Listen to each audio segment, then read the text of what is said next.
He laughed at her in front of everyone, and in that moment, he unknowingly declared war on the one person who understood every secret holding his empire together. The first time he laughed at her in public, the room went quiet, but not because of shame. It was because everyone felt the shift. Something ancient, patient, and dangerous had just decided to wake up inside her. She stood there with a calm smile while his words hung in the air like poison. "You," he said, shaking his head, voice dripping with mockery. "You think you have power?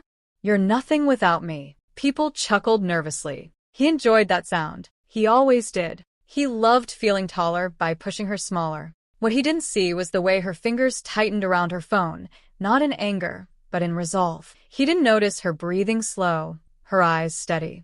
That was the moment his world began to crack, though he was too busy laughing to hear it. Her name was Amara.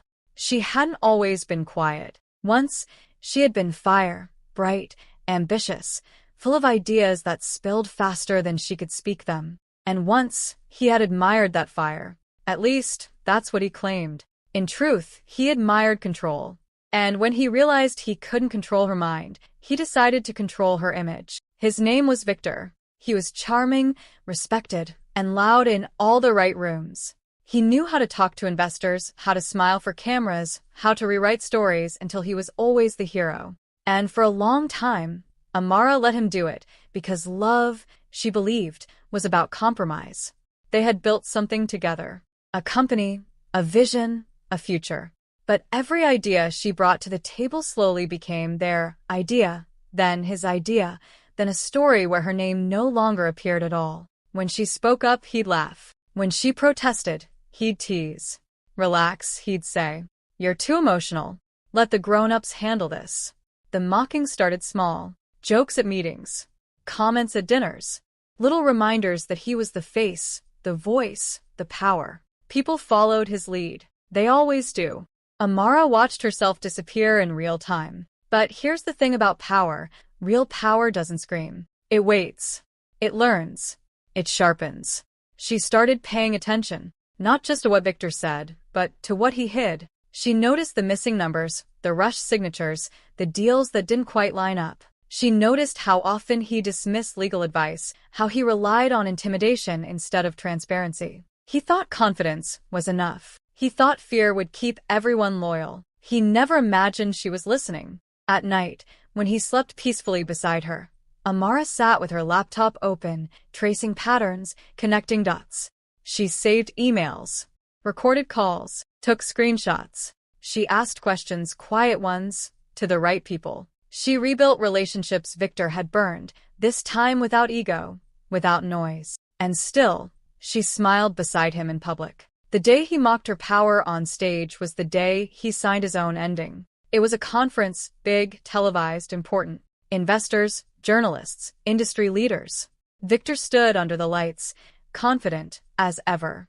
Amara was introduced as his support system. Not co-founder, not strategist. Support. When asked about leadership, Victor laughed and said, "Power isn't for everyone. Some people are better behind the scenes."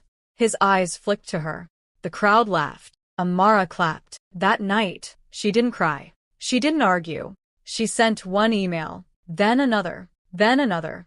Within weeks, the ground beneath Victor started to shift. A key investor pulled out, citing ethical concerns. A journalist requested comment on financial inconsistencies. A board member suddenly wanted an emergency audit. Victor was irritated but not afraid. "They're bluffing," he said. "They need me." Amara nodded, silent. The audit uncovered what she already knew. Funds misused.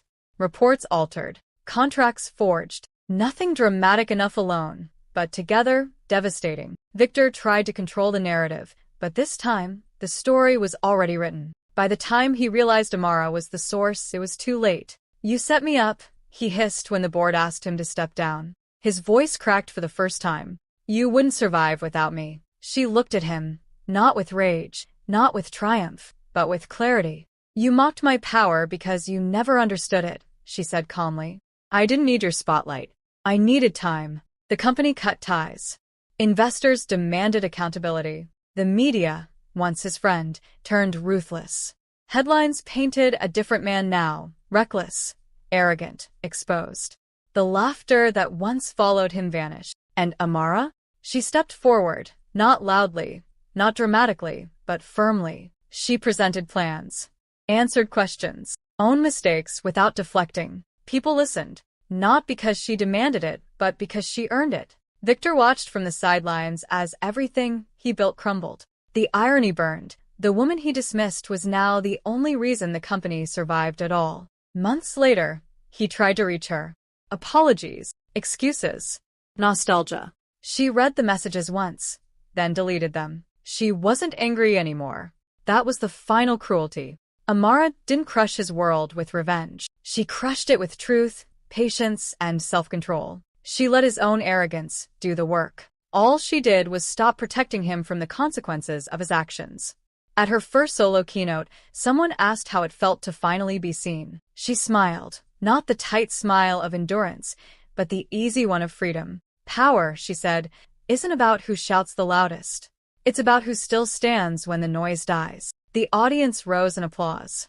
Somewhere far from the stage, Victor watched the broadcast on a cracked screen, his name now a warning, not a brand. He had mocked her power. She had crushed his world, without ever raising her voice.